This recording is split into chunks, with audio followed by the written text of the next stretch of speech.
विसापूर ग्रामपंचायतीतील गैरव्यवहार व भ्रष्टाचाराविरोधात आमरण उपोषणाला प्रारंभ.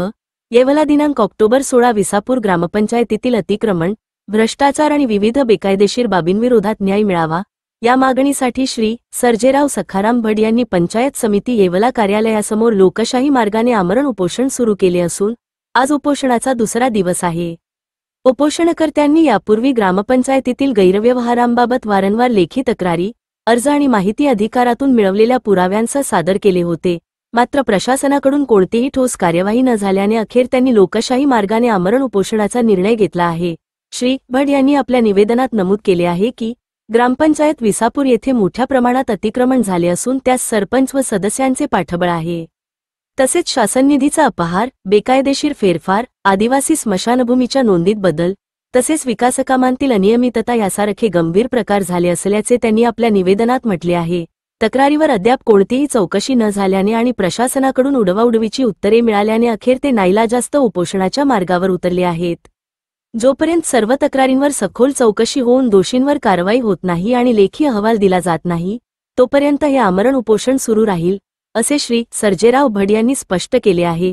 उपोषणाला परिसरातील नागरिकांचा वाढता प्रतिसाद मिळत असून प्रशासनाने तातडीने लक्ष घालून प्रकरणाची चौकशी करावी, अशी मागणी नागरिकांकडून होत आहे. लोकशाही न्यूज 24 साठी शेख शफीक मणियार.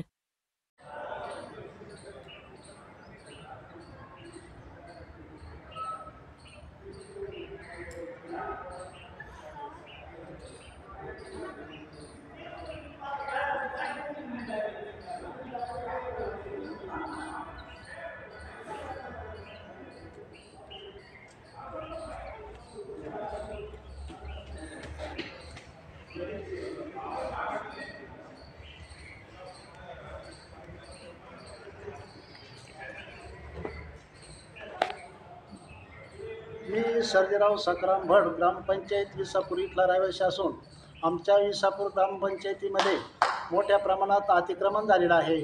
तसेच घरकुल घोटाळा झालेला आहे आणि 14 व 15 वित्त आयोगातून जो ग्रामपंचायतीला निधी येतो त्याच्यामधून काही कामं तर झालीच नाही आणि जी झाली आहे ती अगदी निकृष्ट दर्जाची झाली आहे.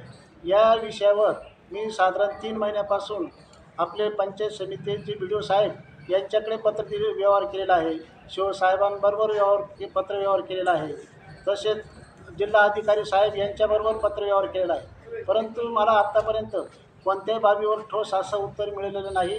मी साधारणतः 27 ते 28 अर्ज केलेले आहे आणि या 28 अर्जावर फक्त एका अर्जावर सर्व 96 उत्तराचं मला समाधानकारक उत्तर मिळालेलं आहे. बाकीच्यांचं उत्तर मिळालं नाही आणि सर्व कायम मला उत्तर द्या म्हणूनही मला उत्तर देत नाही. म्हणून मी शेवटी आज या 15 तारखेपासून उपोषणाचा मार्ग अवलंबला आहे आणि मी उपोषणाला बसून मला दुसरा दिवस झालेला आहे.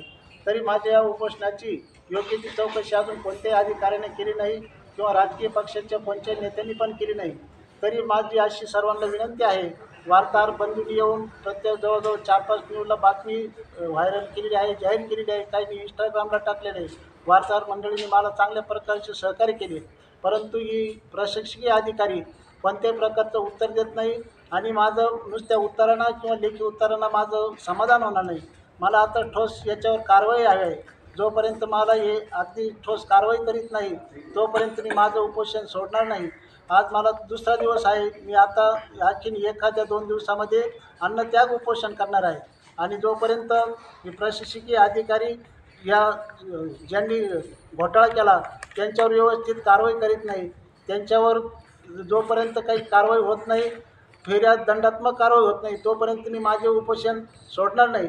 तरी माझी सर्व प्रशासनाला, राजकीय पक्षांना व अधिकाऱ्यांना विनंती आहे की यांनी मला लवकरात लवकर न्याय द्यावा आणि माझा सर्व जो या गावकऱ्यांवर, माझ्या ज्या बंधूंवर, या गरीब मंडळीवर अत्याचार, घरापुराविषयी झाले, चांगल्या लोकांना घरं मिळतात आणि जी गरीब आदिवासी समाजाची मंडळी आहेत त्यांना याच्यापासून काम अपूर्ण ठेवून वंचित ठेवतात. तरी यांच्यावरीलही अन्याय दूर करावा आणि सर्व आमच्या ग्रामस्थांना व मला यांनी न्याय मिळवून द्यावा ही माझी विनंती आहे आणि हे मला न्याय मिळवून देतील ही पण खात्री आहे. इतके बोलतो आणि माझे 2 शब्द संपवितो. जय हिंद, जय महाराष्ट्र. ज्यांनी भ्रष्टाचार केला आहे त्यांच्यावर तात्काळ कारवाई करावी अशी आपली प्रशासनाकडे मागणी आहे. मागणी आहे.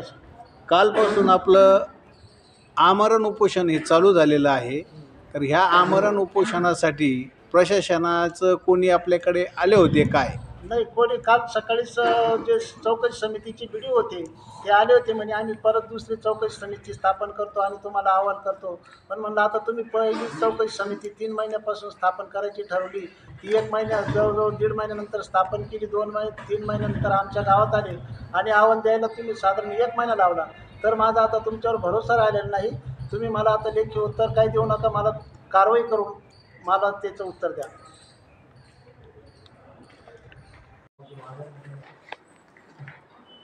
जे उपोषण चालू आहे कालपासून भड्यांचं, त्या बाबतीत आपली प्रतिक्रिया द्या आदरणीय गटविकास अधिकारी साहेब.